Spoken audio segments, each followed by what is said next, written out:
Our next speaker is from Aliso Niguel, Mr. Derek Diemer. Derek was also with us last year, and his mother and father are with us too. Thanks for joining us. Mother here, father there. Glad to have you here.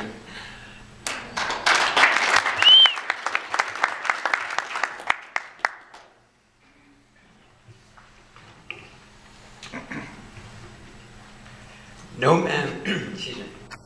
man becomes rich unless he enriches others. Andrew Carnegie. Andrew Carnegie is a great inspiration to me. He believed that the life of a wealthy industrialist consists of two parts. First is the gathering and accumulation of wealth. Second is the distribution of this wealth to better the world. He saw philanthropy as the key to a worthwhile life. Carnegie personally offered $20 million to the Philippines so that the Filipino people could buy their independence from the United States. Carnegie was also a large benefactor of the Tuskegee Institute for the African Americans, supporting the peaceful integration of African Americans into the world of business. But Carnegie's philanthropy did not stop here. He funded the Carnegie Hero Fund in the United States and Canada for the recognition of deeds of heroism. He also contributed $1,500,000 to the construction of the World Peace Palace. This palace was home for the Permanent Court of Arbitration, a court created to end war. Carnegie did all these amazing things with dyslexia and ADD. I too suffer from dyslexia and ADD, and because of this, I needed extra help all throughout elementary school. My kindergarten teacher, Mrs. Conley, went out of her way to work with kids who were struggling, such as myself. Kids who needed extra help with reading and writing.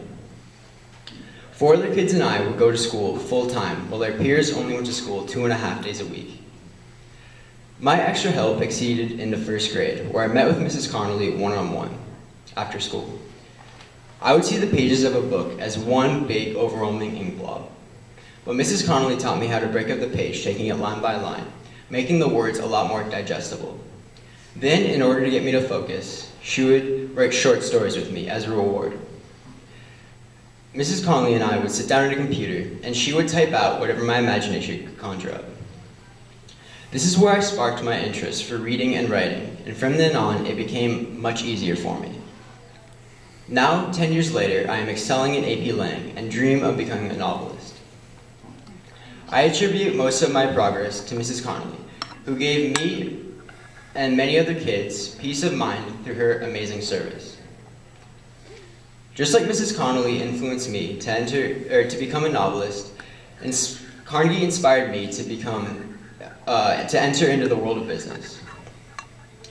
Carnegie left behind a legacy that not only inspired me, but the Carnegie Endowment for International Peace to continue on Carnegie's mission, contributing to global security, stability, and prosperity.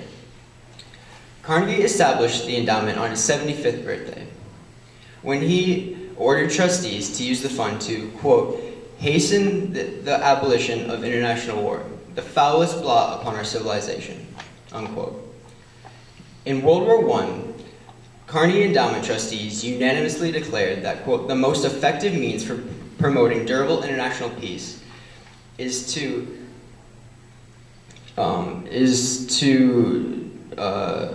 prosecute the war against Germany for final victory for democracy. Today, a century after the formation of the endowment, there are 5 Carnegie Global Think Tank centers located around the world, working towards global security and prosperity, continuing on Carnegie's legacy. Thank you.